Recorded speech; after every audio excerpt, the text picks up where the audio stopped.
in the new studio. I don't really know. This is the first time I've done a stream on YouTube before, so I hope this is working all right. I'm not really sure, but yeah. Anyway, so today we're looking at the production of a tune that I just released last Friday. It's called Lately, and yeah, man, we're just gonna kind of like go into the project a bit, and just kind of like break down the production. Hopefully, my voice is gonna survive. Apparently, I haven't spoken enough today, so we're probably gonna get a few little. But yeah, we'll like kind of just move on, do the best I can. So yeah, man, let's start with the drums. No. Let's not do that. Let's start with the mix bus. Oh, yo, you're right, Moto. How you doing? Thank you for joining. And thank you. It's a nice space, isn't it? It's the natural light adds quite a lot compared to the old space. I'm definitely enjoying it.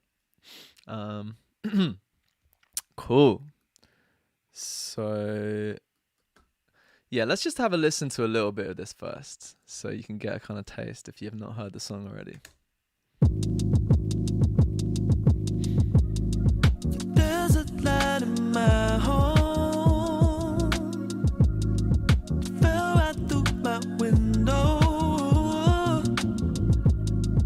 Take a picture in slow. Left inside the limbo. Can I turn this round and maybe we can say We'll just go up to the chorus. Then I'll chat about it.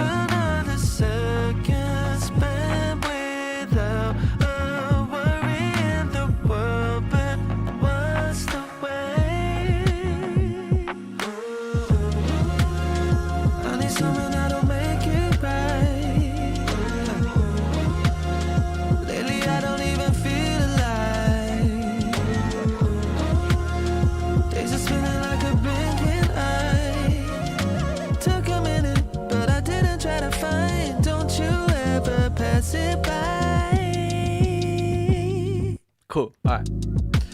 So the place I always start with mixing is the levels. So once I got all the levels sorted, I'll generally start with the lead vocal and the BVs. I get them sitting nicely together. Then I'll probably get like the kick and the snare and the rest of the drums in, then the bass, and then the synth, and then kind of any other elements. So I'm thinking like the most important thing, and then the things that want to take up the most space. So yeah, let's have a look at the mix bus quickly. So I haven't got too much going on here, to be honest. I got a tape emulator that just everything is going to, just to help it kind of like just glue together a little bit, get a little bit of tapey goodness. This is literally doing nothing. I saw it on a Mix with the Masters. Someone was just like literally has the signal running through it. So I was like, all right, I'll do that. We have a SSL, which is like a really good just like bus compressor. It's not doing much at all, kind of like longest attack, auto release. We're getting kind of like 1, maybe 2 dB gain reduction at most. Yeah, then we got an EQ, literally just doing like a half dB boost at 100 and a half dB boost at 10,000. And then we got Soothe, which is not doing too much, to be honest. This is basically just like the last point of control. So I don't want to be making massive changes there. Everything else wants to be, everything before that wants to be doing like the most changes. But when it gets there, it just wants to kind of like round it out, tie it together. So let's start with the drums, man. Let's just solo them out to start with. Do the chorus, verse first. There's actually very little going on here, to be honest. So we got kick, which is yeah, it's just a sample. I've got these like sample libraries that I kind of make myself. So yeah, we just got a kick from that. We've got a couple different rims. Got this guy and this guy. So this has got like a bit more width. I guess it's like a bit woodier, and then this one's a little bit sharper, and it's got like a little bit of a higher end. So yeah, together they kind of like, yeah, just create a fuller, more rounder sound basically. And then literally it's just this hat, and we just got a bit of RC20 and a transient shaper that's just taken out some of the just like the sustain of the transient. So if I took those off,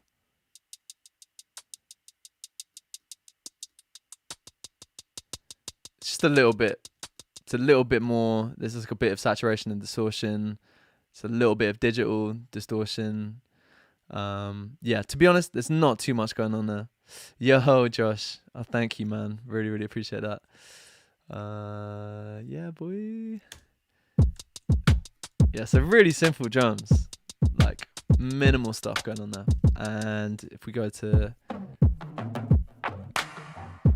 this section, to be honest, man, you can barely hear those toms in the mix. Wait, let's actually just corroborate that. Can I turn this round and I mean, nah, they're there. So I spent ages on these actually. Okay, so check what this sounds like without any of this processing.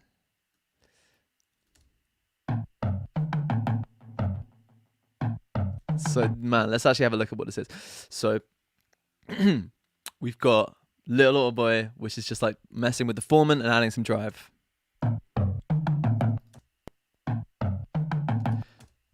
So I pulled this right down. It basically changes... It like doesn't change the pitch, but it changes the timbre of the sound to feel lower. Basically, to be honest, I don't actually know the the exact science behind it, but yeah. So like I'll do it quite a lot in drums, and then we just got Decapitator adding some saturation. Just this other like destroy. This is like a similar kind of thing, like a saturation distortion type situation, and micro shift, which gives it a little bit of width. So that's doing quite a lot, to be honest. Like if you think of like saturation plugins, saturation and distortion, you can think of them as like adding like different textures to and like timbres to a sound. So that's actually processing it in quite a different way to where it was before. It was like a little bit rounder, and it's just kind of sharpening it and adding all of this these digital harmonics. So man, you can really make a sound feel quite different by putting on a few different saturation and distortion. I usually kind of like have a few lined up on top of each other, so you could do like a fab filter, Saturn, Decapitator, like a little radiator, an RC20. If you do all of that stuff just like a little bit, you'll get a really cool sound. Anyone that has Logic who does not use the directional mixer, start using it. It's so good. So it'll automatically be at 1, and if I put it right in the middle, it makes it totally mono, and you don't really get like when you widening it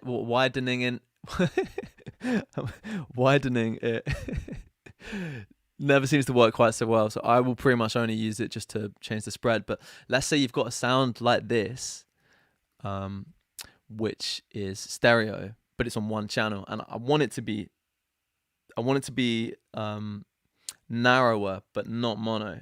This is the perfect way of doing it, and you can just find that spread that works, whatever the sound is. It's a really, really good way of getting a bit more control of that stereo field. So yeah, and then we just got EQ just taking out a bunch of the bottom end, which just wasn't necessary, and then just sidechain, which is on literally everything. Yeah, so here are the toms in the mix with the drums. Like you don't hear them that much in the mix, but like it's like a subtle kind of like underneath, like just gives it like a bit more of a forward momentum because the hi-hats come out. The reason I put it in is because the hi-hats come out. I didn't want it to lack. I didn't want it to drop down rhythmically too much. I wanted it to drop down in like I can't think of what I'm going for here. Like I didn't want it to lose momentum, but I wanted it to change feel. So there's a couple things that drop out, and it does have a sense of falling back, but I wanted the momentum rhythmically to still be there.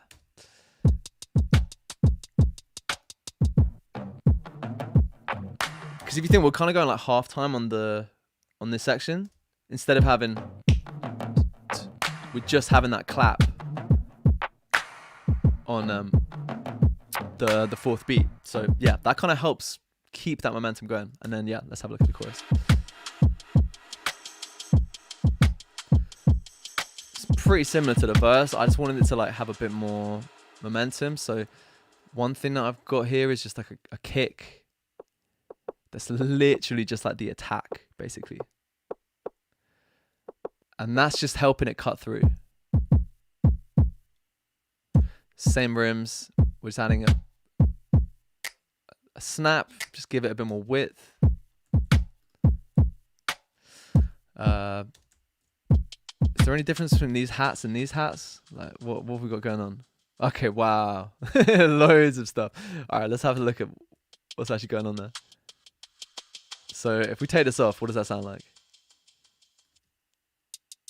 Wow. Okay, check that out, man. Oh, that's a huge difference. So yeah, Auto Boy doing the Foreman in the drive. Little radiator, just adding a little bit of more saturation. RC20, a little bit of noise, a little bit of wobble, distortion, digital distortion. Transient shaper taking off the sustain. This is a cool plugin. This is a free plugin.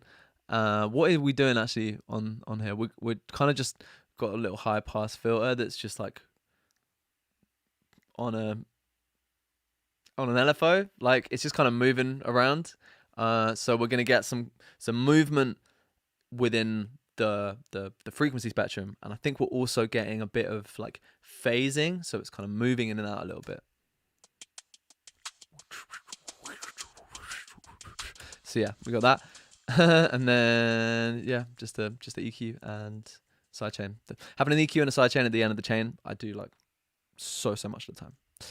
So yeah, then we got this tambourine, which, so I think I put that there because there was like a little gap of the, like, let's actually just listen to it in the context of everything.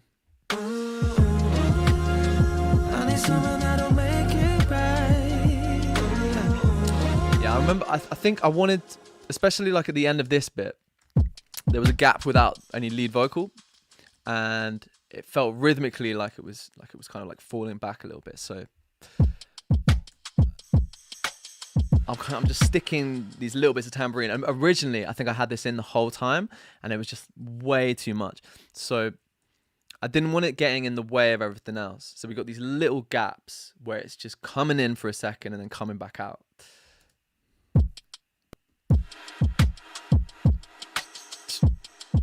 Like in the context of everything again. I need something that'll make it right. Lately I don't even feel like it kind of matches the vocal rhythm. Like if we put those two together. I also have just realized there's no fucking way that I'm gonna get through the whole of this track because I was only gonna do this for like an hour, but it doesn't matter. I'm gonna go at the pace that feels correct right now. I need something that'll make it. I need something that'll so it's all 16s. I need something that'll make it. So it kind of like bolsters up the lead vocal. Lately I don't even feel alive. To be honest, I've only just realized that I did that. I don't think that was a conscious thought. It just like felt right. And then just a ride helping that hit. And that is literally it. this second pre, even less going on. Cool. Yeah, that's it, man. And then if we're looking at the buses, it's like my main mix bus on the drums, the drum bus. It's another solid state compressor, tape emulator, oxygen inflator, a little bit more saturation, a little bit more saturation. I heard a good definition of what the little radiator does. It adds weight to stuff. So let's actually just compare.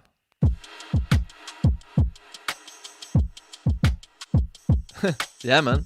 Just subtle, but just a little bit of extra weight.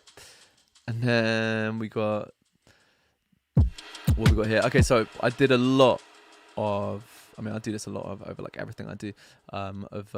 Just analyzing like with another channel. So like, if I'm feeling like a certain element of the track is getting in the way of, say, the vocal, then on Pro Q3 you can have both of the analyzers up at the same time, and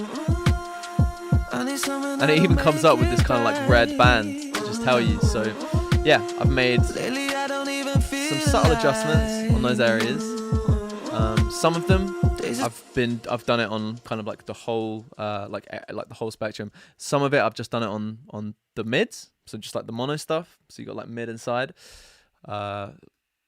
You'll see later on I do a lot of mid EQ dips to create space for the lead vocal. It's such a good way of doing it. So like if you've got synths that are generally spacious and kind of on either side, one of the easiest ways to create more space for the vocal without having to lose some of that power of the kind of low mid synths, you just dip out the mids in that area, so the vocal cuts through just in the middle because the vocal's probably going to be mono, and then you still have it in those low mids on the sides.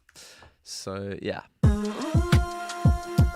Then we got a soothe, which we kind of always have. This is going to be doing very minimal. It's just making sure that any potential issues that are like really peaking are getting chopped. And then we're ending with a clipper, which is a really, really, really good plugin, man. It's a really great way to get extra level without having to make something louder.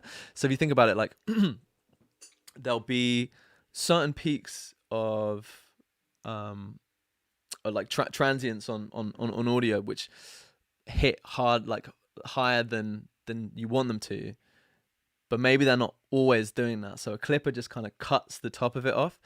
So what it allows you to do, similarly with like compression and limiting, is it allows you to bring up the floor without bringing up the ceiling. So yeah, if I took this off, if you look at the what we're peaking at on the drum bus, kind of peaking at like 9, -9, -8.5. If I put this on,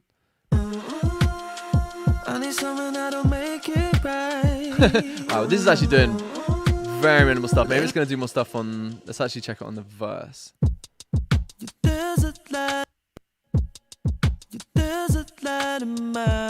Interesting. All right, well, I obviously haven't done this the way that I should have. Like, basically, the more you pull the threshold down, this is all the stuff that it's getting rid of.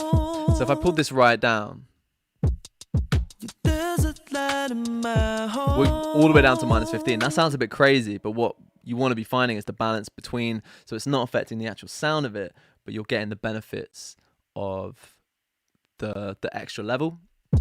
But yeah, apparently I didn't really do it on that one. Cool. Okay, that's about it for the drums. I'll try and like power through this a little bit more. Let's have a look at the vocal, man. That'll be fun. So, oh man, yes. So this was one of the first ones that I think I did this new bus for the vocals. So what have we got going on here? We got a tape. We got 2 EQs that are just both doing minimal stuff. We got an R comp that's getting like probably maximum 3 dB gain reduction. We got a multi-band, just evening out some of those areas. Saturator even. Oxford inflator. I love Oxford inflator, man. It's another kind of perceived volume thing. Alright, we're getting actually kind of up to like -5 on this second compressor. A little bit of de-esser, but it was minimal. I actually used 2 different mics across this song. I did the verse on this ages ago, and then I liked the sound of it so much that I just like wasn't able to redo it. But the chorus, because I wrote the chorus later, I did that on my U47 clone, and it did make me realize that even though it's a like kind of like unwritten rule that you don't do stuff like that, like changing mics within the lead vocal of one song, I did it and I was like, it's actually fine. I don't really notice it. So yeah, rules are made to be broken, you know. You can do it. Not always. Sometimes you can do it. This was one of those occasions. Another EQ. The great thing with just having multiple EQs, this is something that I used to never do.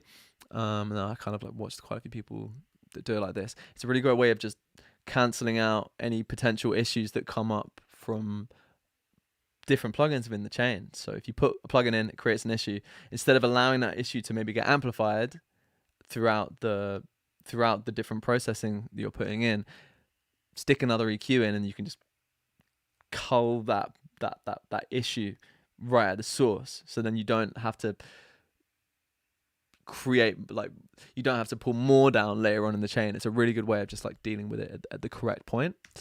Then we got Soothe. We have got another multi-band. Interesting. Don't normally do that. I feel like I was probably these kind of like high mids were causing some issues. That must have been it. And then I love doing this. Have a gain plugin at the end of your vocal chain, and it just gives you that final control of volume. Like if you might be doing some volume automation throughout the track, but if you have that gain plugin at the end and you don't allow yourself to do any volume automation on it, any gain automation on it, it just means that 2 mixes in, if you're like, oh, I just want all the lead vocal up, you can just do it on this like super easily. So yeah, I recommend that. BVs, literally the same, completely the same chain. The only difference is we've got this, which is a multi-band that's side chaining to the lead vocal. So every time the lead vocal hits, just getting this little dip on the BBs. It'll be a bit more pronounced on the chorus. Let's check it. So we're getting like a dB of gain reduction, something like that. So it's really not that much, but it's a really great way of just getting that control. Like maybe there's some BVs that are in the gaps between the lead vocal, and I don't want to bring those down. I want them to kind of feel like they're coming out. So by doing this, you're getting that dip. So I've got those like, you got those little R's and stuff. When the lead vocal stops, we're getting those coming out, and you're hearing that more.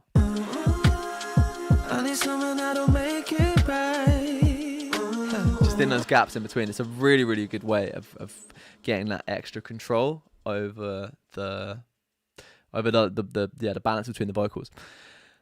Oh, there's one other thing that we should definitely talk about. So yeah, I've actually got a couple of these on here. So again, on Pro Q3, you can decide whether you're affecting the mid or the side, and it's an absolute game changer, man. So I want the BVs to be wider and taking up less space in the middle. So at the start, I just stuck one on with a pretty wide band. Just got rid of some like around 3 dB of mids around like pretty much the whole frequency spectrum. And then at the end of that chain, I went in a bit harder. So if we look at the analyzer on this when I play it, let's actually just like mute the drums quickly so we can see this a bit better. I need someone that'll make it right. So when the lead vocal comes in, notice we've got this red Lately, I band don't that even pops up here. feel Oh, good. So Things are there's spinning like a big loads ride. of the Took a BV minute, and but the I lead didn't vocal try to that are just in that low mid area. And I didn't want the BVs to come down too much. So instead of just like doing a big EQ dip there, I've just done it on the mids. So if I solo that, oh wait, let's mute the lead so you can actually hear that on its own. So I'm not sure if you'll be able to hear that properly over the stream, but like, oh man, let's mute the fucking mute that as well. So it's just in the middle.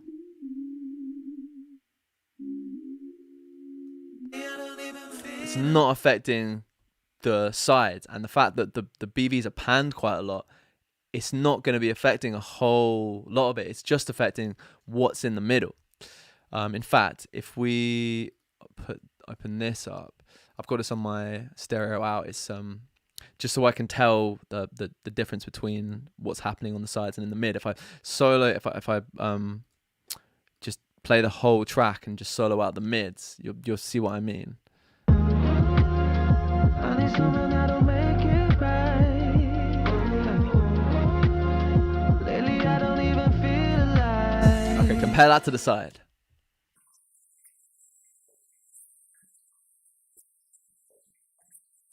So there's way more BVs on the side and there's way more lead on the mid. And when I realized the control that you can get with the stereo field by utilizing mid and side EQ, bro, it's a game changer. Like, think about the axes that you get to play with. I always forget which X and Y. Always forget which is X and Y. So you got X, Y, and Z. Let's just say X is across. I can't remember if that's true or not. No, it'll be X, Y. So think of X as that's volume. Think of Y as the stereo field, and then think of Z of the 3D dimension. So that's how close or far away something feels. So the ways that you can control those, you control volume with gain and volume. You control the stereo field with panning and the mid and side EQ. You control the depth with effects like reverb. There's also like EQ will also kind of will help make something feel closer or further away. So like if you take the high end off, it automatically makes something feel further away. But reverb's probably the best way to create that depth. If something's completely wet, it's going to feel really far back. If something's 100% dry, it's going to feel really, really close. So yeah, utilizing all three of those is like super important with mixing. But we're talking about the stereo field right now, so you want to be thinking about what's central, what's wide, and everything. Like, you don't want loads of stuff on top of each other. So figuring out what's going to be the widest, what's the next widest, what's the most central, and acting accordingly is like a really, really good way. So let's actually listen to these BBs solos. So what have we got? So there's kind of two parts going on there. We've got the main line.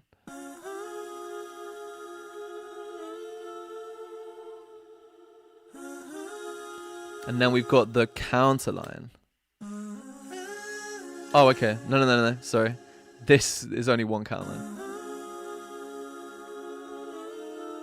And then we got the counter line here. So those are all panned full left and right. Saying that there is a directional mixer pulling the spread in a little bit, but... And then we actually don't have any proper BVs that are like following the lead vocal. We've got a double. And then we've also got we got here. Okay. Then the lead vocal, we've got more of these oohs. So let's see what those are positioned together. So hopefully you can tell on like over the stream, these are more central. So you got the lead back there, and then the lead, the main lead vocal is like right in the middle. So if we add that in, you'll hear the separation between all those. I need someone that'll make it right. Lately I don't even feel alive. Days are spinning like a blink and I took a minute, but I didn't try to find. Don't you ever pass it by. Yeah, so I'm really thinking about that a lot. I like that harmony at the end, man.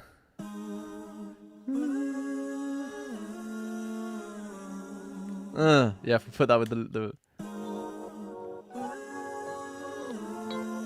now where's the actual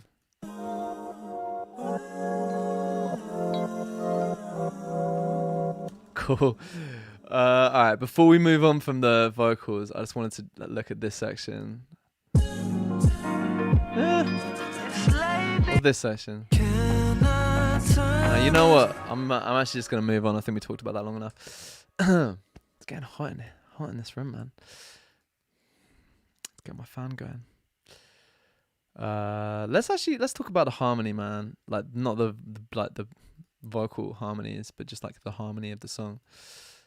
Do I remember the chord?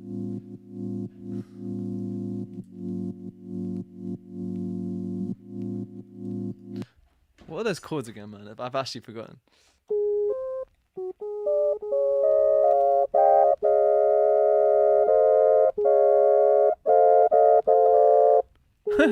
Wait one sec, let me just get this. What? Wait. What's...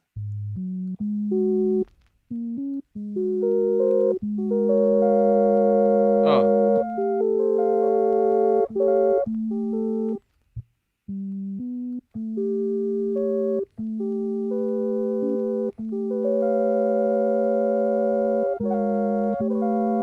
Okay, yeah, there we go.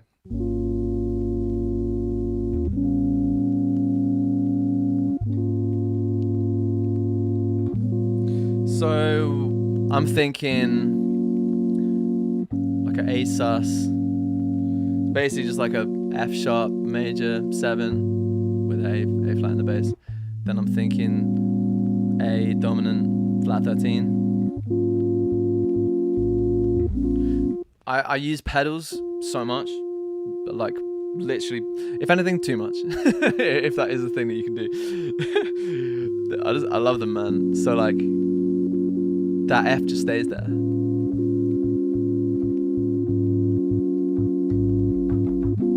Like the whole way through that. And then it stays the whole way through the chorus as well. So what I'm doing here, I'm just messing with the roots. Let's put this on a... Where's that piano at? I'll put it on a Rhodes. Yeah, so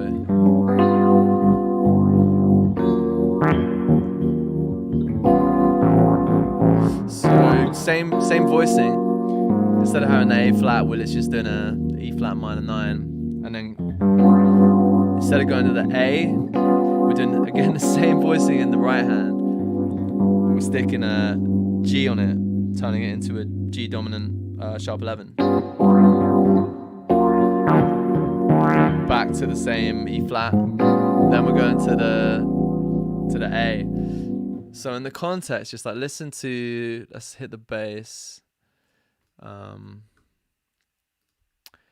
then let's hit.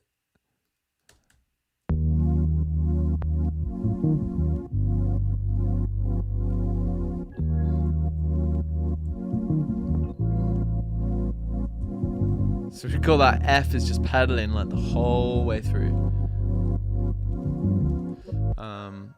And it just, yeah, it's that constant throughout throughout everything, which I'm really into. So yeah, we got simple sine patch.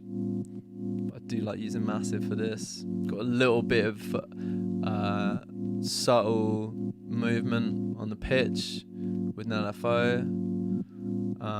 Little bit of noise. Kind of it, and just a low pass filter. Like whoa. Whoa, crazy. Oh, I guess so. It's a saw wave that I've just pulled the filter down rather than it being a sine wave. But it sounds very sine wavy. Then we've got. I really like this. Just the arpeggiator that I did on the Poly D, and then a drone, also on the Poly D. Yeah, I really like the way that these three sounds work together.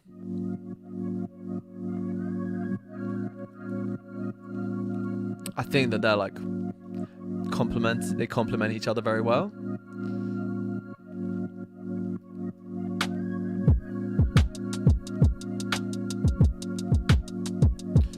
And that arpeggiator is just like a little bit out, like it's not super. I mean, the whole beat's kind of like a bit out. I'm doing one of my favorite combinations of things on here as well. Not a micro shift, although I do like the micro shift. It's the Echo Boy and Crystallizer, and then Valhalla Vintage Verb. I do that all the time. It's a great combination.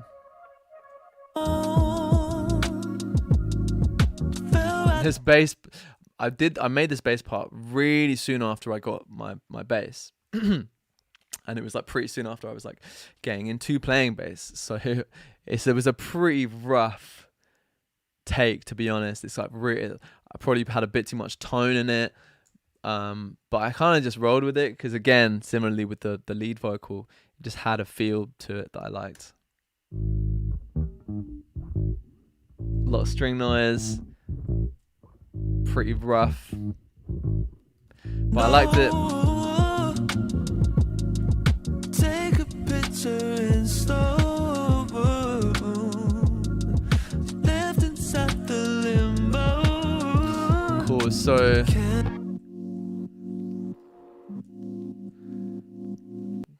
on the pad side, oh, this is cool, man. I like this. This is a technique I do a bunch. So you send, you have a delay, you have like a effects send. Is this heavily sidechained? I think it's heavily sidechained. Yeah, look at this.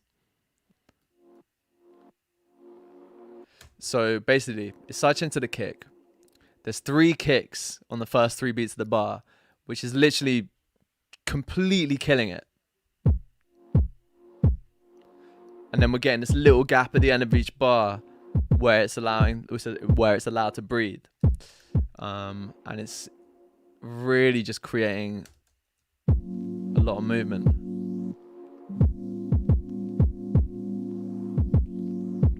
It's those background textures that really make stuff. That really kind of like bring tracks alive, glue stuff together, give it that final like 10%. Put the cherry on the top of the cake, whichever analogy you want. The textures and those things that are just subtly in the background really, really add a bunch. And then we got a little lead.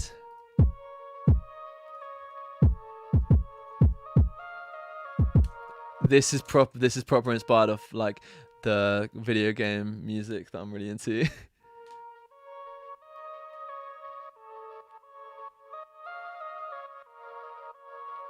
Love it, man. Got a slight bit of glide on it.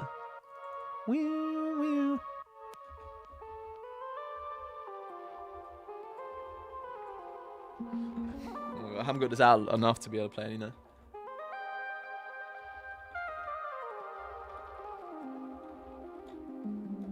Is this not coming up on the keyboard? Oh wait, no, it's just because it's behind. Never mind. Don't listen to me. Same thing here, and the drone as well. I don't know what exactly is different between those, but I obviously did some slightly different processing between those sections. And then on the chorus, we've got very similar stuff. I think, yeah, we added in this Juno. Just to give it a little bit more than this sine or this filtered saw wave, because it just felt like it didn't have enough like grit to it. So this came in a little bit wider and a little bit grittier, a little bit more spacious.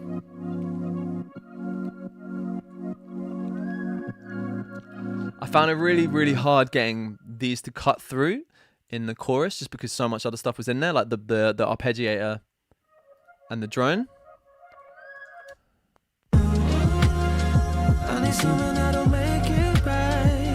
So I kind of had to just accept that they weren't really gonna like fully be there.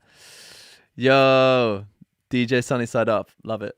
Thank you so much. Yeah, much love. I want to come back to Japan so bad. Hopefully we'll be able to make it happen in the next like year, fingers crossed. But yeah, I will keep loving myself. You keep loving yourself too. Yeah, I kind of have to accept on this one that those weren't going to cut through completely. This is a really, really important point within all production. You can't have every single sound front and center. Even if you love every single part of a track, you've got to make certain choices, because if everything is front and center, then nothing is, and it all sounds crazy and like really, really hectic. You have to make brutal choices sometimes. You have to be like, I love this sound, but it needs to go, or it needs to sit in the back. You can't have everything there. So when this chorus hit, originally I was really trying to get those to cut through, and I was like, I have to accept that they're not going to be able to be so present in the section, and that's okay. That's okay. It's the sort of thing that only you'd notice anyway.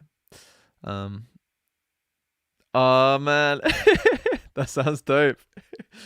I will admit that my surfing experience is fairly rudimentary, but that said, I'm down.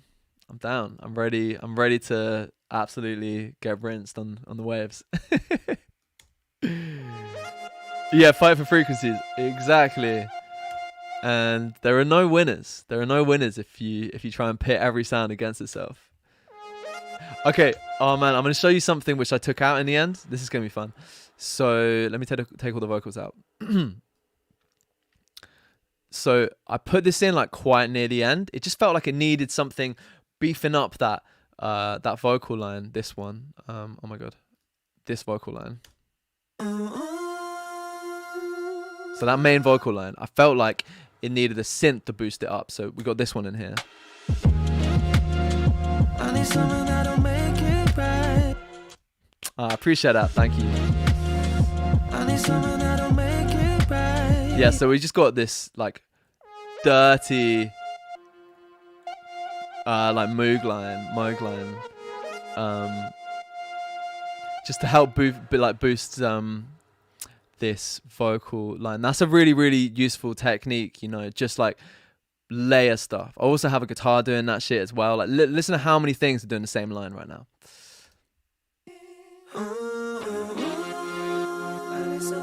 Oh wait, let me take this out so you can just hear these bits.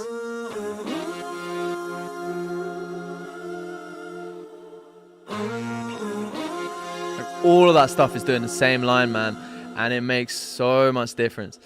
Because it's all different textures, and it just reinforces the line so much, which is exactly what I was going for.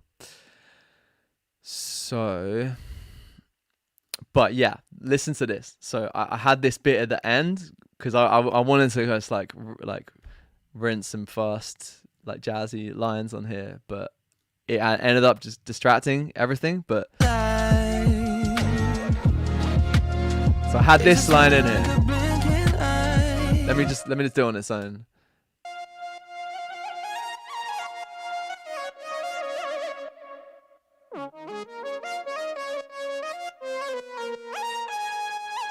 So in the context. Took a minute, but but I didn't try. Oh, no. That vocal should not be here.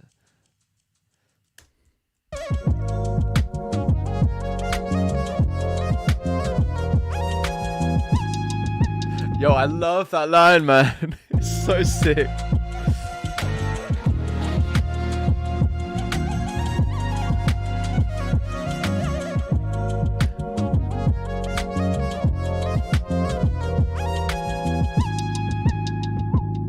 I love it, but listen to it with the vocals. So what I was saying a minute ago about making tough choices, listen to this, because it doesn't sound as clean. I feel alive. Days are spinning like a blinking eye. Took a minute, but I didn't try to find. Don't you ever pass it by. Let me take it out. Listen to the lead vocal. Days are spinning like a blinking eye. Took a minute, but I didn't try to find. Don't you ever pass it by. The melody was getting eaten up by the line. Let's listen to them soloed. Days are spinning like a blinking eye. Took a minute, but I didn't try to find. Don't you ever pass it by.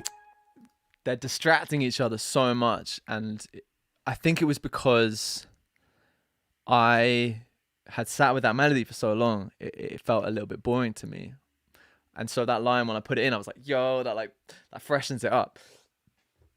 And I sat on it for a little bit and just came to the conclusion that it was actually distracting, and it was not making it better, it was making it worse, because that melody is like one of my favorite bits of the song, that vocal melody, and I'd distracted people from that by putting in this line that was cool.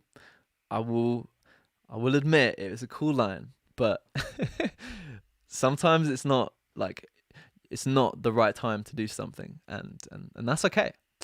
So yeah, man. Before we go on, let's just quickly. I'm just jumping around everywhere now. This is I'm just doing whatever I feel like, which I can do because it's my stream, man. So I got this sound. If I take these off, listen to what it sounds like.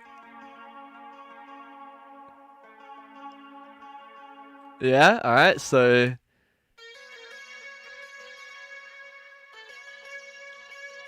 how nuts does that sound? It's ridiculous. But then if we stick this on, still sounds crazy. This is going to be completely wet, isn't it? Yeah.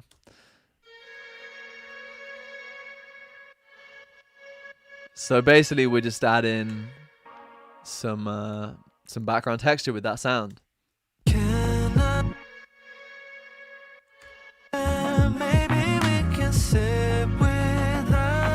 All in the background, you know. And then what's this then?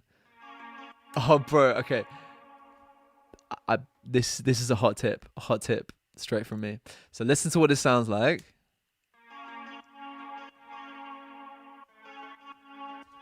Pretty cool, huh? All right, listen to what this sounds like.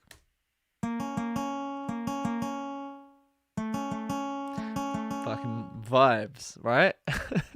So, okay, let's just walk through what we did here. Okay, RC20. Wobble, a little bit of noise, distortion, a little bit of that like wear and tear, a little bit of digital degradation. Okay, reels.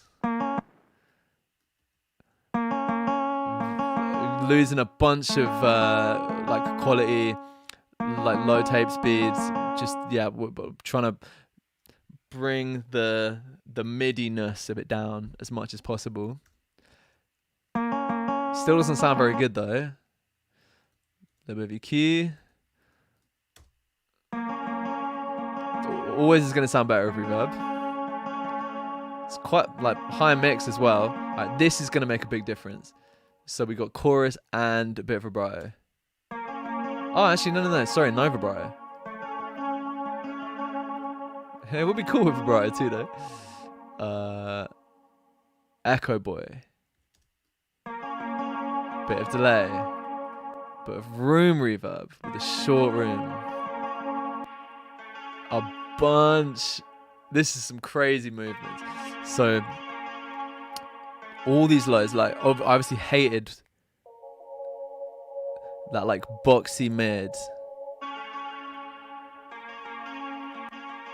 And then again, multi-band, getting rid of loads of stuff. So again, this is what it was before. That right there, that's the power of processing, man. You can make something cool that sounded absolutely heinous beforehand. Can I turn this round and maybe we can sit with... Okay, what do we have on the chorus? We literally, with this guitar sound, it's literally just... yeah, this is the solo of those.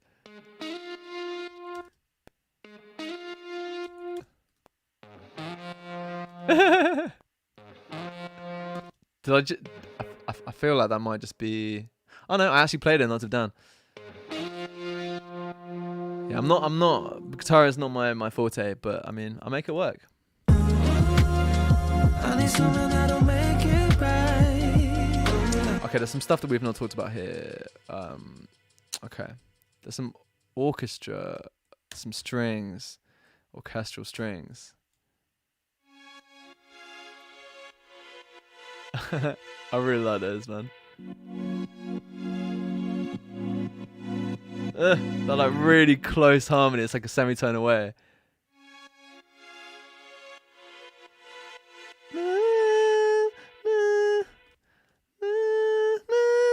And tone away even. But with those chords, man. Put his BVs in, that's gonna sound delicious.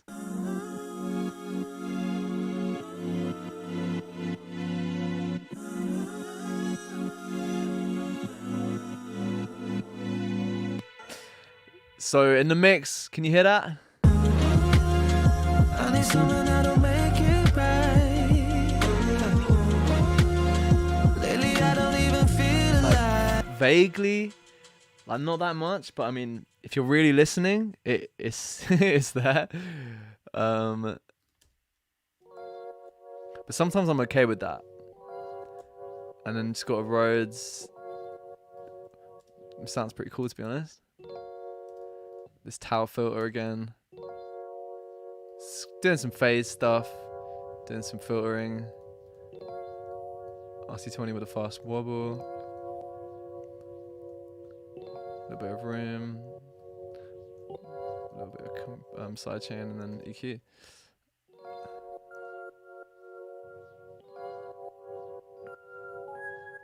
Yeah, that line again, it's like a lot of this stuff gets vaguely lost. I need someone that'll make it right. But I made the decision that even though you can hear it very well, it was still adding something. I really like this line at the end.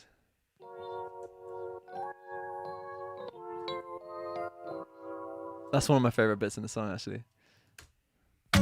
Took a minute, but I didn't try to find. Don't you ever? Yo, you're gonna be muted, man. Took a minute, but I didn't try to find. Don't you ever pass it by? The sort of thing that like you wouldn't hear the detail of that at all, but I know it's there, and that's what matters. Turn the cell into the... Whoops. Got a lot of vocal effects going on as well, by the way. When I left it too late alone, gone too far, I won't turn. Felt it pass when I go. It's lately I don't I like this one.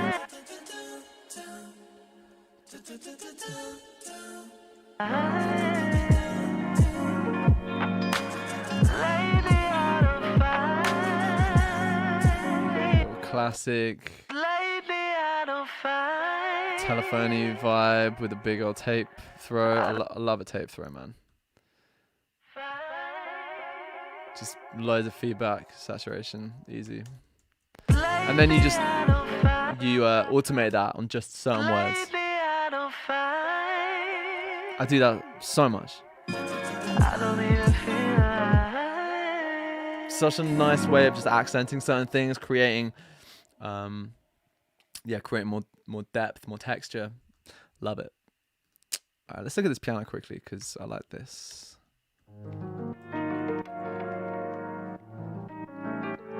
What's that like before?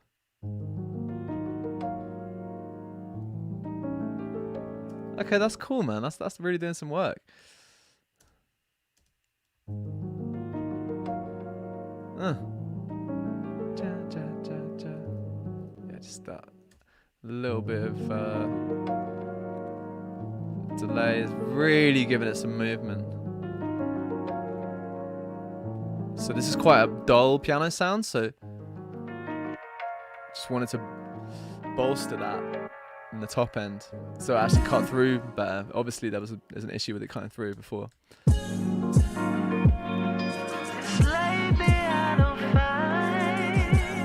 Oh yeah, a little.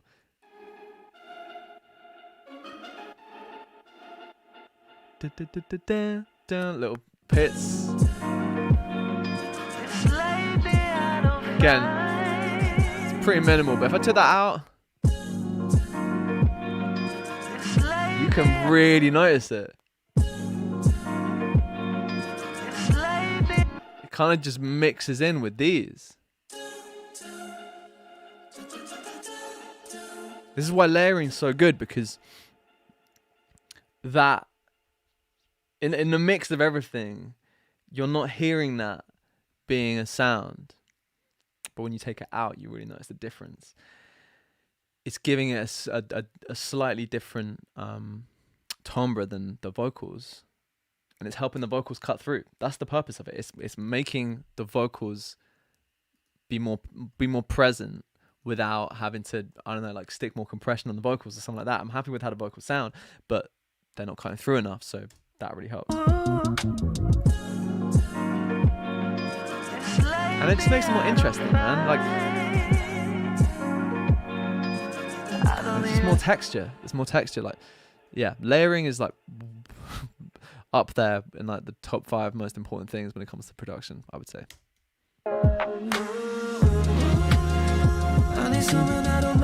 Okay, yeah. Another thing that I do all the time. I don't even feel just this exact thing. I don't even feel just little automated filtered sweeps. And we got like a little flange. I realised that I say little way too much, but here we are. I don't even feel that's nice, man. I need someone that'll make it right. Lately I don't even feel alive. Okay, this is a cool little thing that I did at the end. So originally this was just like a chorus, like the second chorus. I wanted to make it a double chorus, but the way that the format of this chorus works is it's like 3 phrases and then the took a minute, but I didn't try to find. Don't you ever pass it by. So there wasn't a 4th phrase, and it gave me this really cool opportunity to have a 4th phrase for the second chorus, so that it could be a double that doesn't happen any other part of the song, which is cool, man. I really liked it. I need someone that'll make it right. Phrase 1. Lately I don't even feel alive. 2. Days are spinning like a blinking eye. Phrase 3. Any day I'm gonna come alive. Kind of acts as like an ad-lib. I need someone that'll make it right. I don't even feel alive.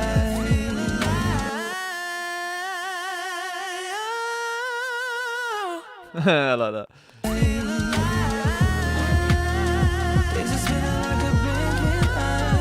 Alright, I've done something here. I've done something a bit naughty. So, I can't remember exactly. I reckon I really liked the end of this take. And I didn't like the end of this take. Yeah, I ended it too soon. or I didn't do the bit. So I've done this really, really bad cut. Like you can really hear that it's doing that. If I took all of these off, all of those off, you're gonna really hear this. Sounds pretty nuts. In the context of it, with these, it sounds like it's like adding loads of extra distortion on or something. Wait.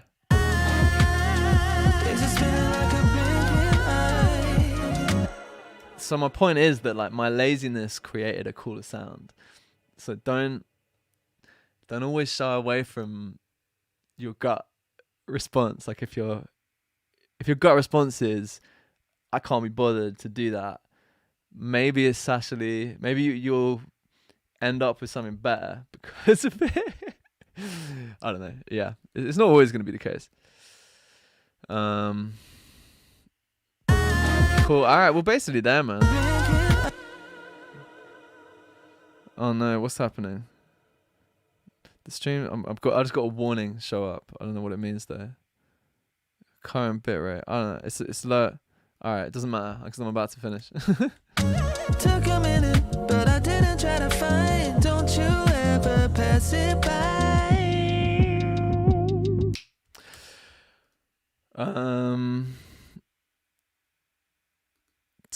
Okay, well, apparently there's a buffering issue, so that's a really perfect time for me to finish. I think that kind of covers everything that I was going to say anyway, so yeah. I hope this end bit is not just like really, really terrible quality. Cool. If you have not listened to this song yet and you're not sick of listening to it, go stream it. Yeah, man, I'm going to try and do more regular streams soon. So yeah, thanks for tuning in. I will see you next time.